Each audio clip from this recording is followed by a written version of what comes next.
मैं राम कुमार नीरज एक नए वीडियो के साथ फिर से उपस्थित हूं और आज के इस वीडियो में हम आपको ले चलेंगे अंडमान और निकोबार।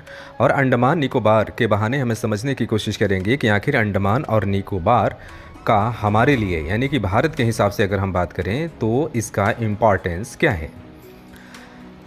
वैसे देखा जाए तो अंडमान और निकोबार द्वीप समूह भारत के लिए केवल एक पर्यटन स्थल ही नहीं है बल्कि ऐतिहासिक, भौगोलिक और सामरिक दृष्टि से अत्यंत महत्वपूर्ण क्षेत्र है।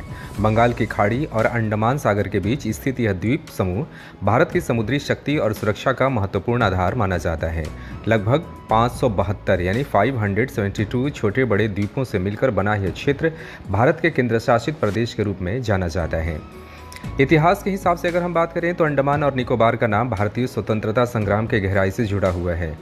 अंग्रेज़ों ने यहाँ कुख्यात सेल्युलर जेल का निर्माण कराया था जिसे आम भाषा में काला पानी कहा जाता था। इस जेल में भारत के अनेक स्वतंत्रता सेनानियों को अमानवीय यातनाएं दी गई थीं। वीर सावरकर सहित कई क्रांतिकारियों ने यहाँ कठोर दंड झेला है। इसलिए यह भूमि भारतीय स्वतंत्रता आंदोलन के संघर्ष और बलिदान के प्रतीक भी मानी जाती है। द्वितीय विश्व युद्ध के दौरान अगर हम बात करें तो कुछ समय के लिए यह क्षेत्र जापान के कब्जे में रहा। बाद में नेताजी सुभाष चंद्र बोस ने यहाँ तिरंगा फहराकर इसे स्वतंत्र भारत का प्रतीक बताया था। भौगोलिक रूप से बात करें तो यह द्वीप समूह दक्षिण पूर्व एशिया के बेहद निकट स्थित है। यह भारत को हिंद महासागर क्षेत्र में विशेष सामरिक बढ़त प्रदान करता है। अंडमान निकोबार मलक्का जल डमरू मध्य के बीच स्थित है जो दुनिया के सबसे व्यस्त समुद्री व्यापार मार्गों में से एक है। चीन, जापान, दक्षिण कोरिया और अन्य एशियाई देशों का बड़ा व्यापार इसी मार्ग से होकर गुजरता है। इस कारण भारत के लिए यहाँ मजबूत सैन्य उपस्थिति बनाए रखना जरूरी हो जाता है। सामरिक दृष्टि से अंडमान निकोबार भारत की समुद्री सुरक्षा ढाल के रूप में काम करता है। यहाँ भारतीय नौसेना, वायुसेना और तटरक्षक बल की संयुक्त कमान स्थापित है जिसे अंडमान एवं निकोबार कमांड कहा जाता है।